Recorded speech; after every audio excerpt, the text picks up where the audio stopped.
নমস্কার বন্ধুরা, কেমন আছো তোমরা? আশা করছি তোমরা সবাই অনেক ভালো আছো।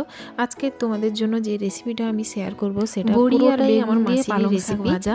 এই রেসিপিটা তৈরি করতে মিনিমাম লাগে 5 মিনিট, এর থেকেও আরও কম লাগে। তো দেখো এই রেসিপিটা আমি কিভাবে বানাচ্ছি তোমাদের সঙ্গে একটু শেয়ার করছি। গরম ভাতের সঙ্গে যদি এই রেসিপিটা থাকে তাহলে এক থালা ভাত এক নিমেষের মধ্যেই শেষ হয়ে যাবে। প্রথমেই দেখো কড়ার মধ্যে জল ফুটছে, আমি তার মধ্যেই দেখো কেটে রাখা পালং শাকগুলো ভালো করে ধুয়ে 2 থেকে 3 মিনিট ফুটিয়ে এটাকে আমি লবণ দিয়ে সেদ্ধ করে ভালো করে জল ঝাড়িয়ে রেখেছি। এরপর ডুমো ডুমো করে কেটে রাখা বেগুনগুলোর মধ্যে অল্প হলুদ আর লবণ মিশিয়ে এটাকে ভালোভাবে মাখিয়ে নেব।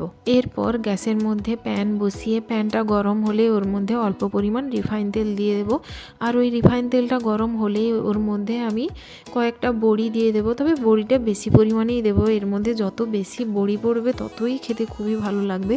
আর বড়িটা ভালোভাবে একটু লাল করে, হালকা লাল করে ভেজে তুলে নেব। বড়িটা যখন ঠান্ডা হয়ে যাবে এরপর আমি একটা নিউজ পেপার নিয়েছি। ওই নিউজ পেপারের মধ্যে তোমরা কোনো শক্ত জিনিস দিয়ে, আমি এখানে শিলনোড়া ব্যবহার করছি, আমি ওই শিলনোড়া দিয়ে ভালোভাবে এইভাবে গুঁড়ো করে নিচ্ছি, একদম প্রায় ভালোভাবে এটাকে গুঁড়ো করে নেব। তারপর ওই ফ্রাইং প্যানের মধ্যে অল্প তেল দিয়ে নুন হলুদ মাখিয়ে রাখা বেগুনগুলোকে দিয়ে ভালোভাবে ভেজে নেব। ভালোভাবে ভাজা হয়ে গেলেই তারপর একটা প্লেটের মধ্যে এটা তুলে রেখে দেবো। ব্যাস, এখানেই অর্ধেক রান্না হয়ে গেল।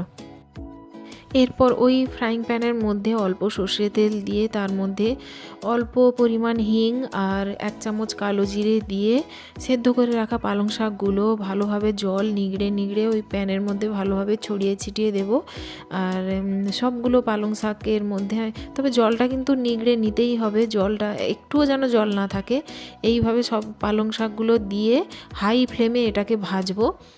30 থেকে 40 সেকেন্ড ভাজার পরেই ভেজে রাখা বেগুনটা এর মধ্যে দিয়ে আবার এই 1 মিনিট উল্টে পাল্টে ভেজে পরিমাণ মতো লবণ দেব।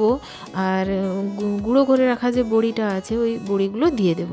তবে তোমরা যদি ঝাল খেতে পছন্দ করো তাহলে কয়েকটা কাঁচা লঙ্কা কুচিয়ে তোমরা দিতে পারো। ব্যাস, রান্নাটা কমপ্লিট হয়ে গেছে। তবে হ্যাঁ, নামানোর আগে 1 চামচ চিনি দিয়ে ভালোভাবে মিশিয়ে এটাকে গরম গরম ভাতের সঙ্গে পরিবেশন করব।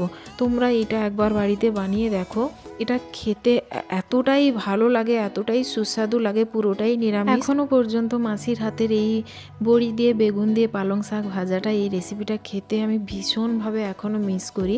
তোমরা এইভাবে একবার বাড়িতে বানিয়ে দেখতে পারো, তো খেতে তো অসাধারণ লাগে, মানে কোনো কথাই হবে না। খুবই কম সহজে চটজলদি এই রেসিপিটা হয়ে যায়। আর এই রেসিপিটা কেমন লাগলো তোমরা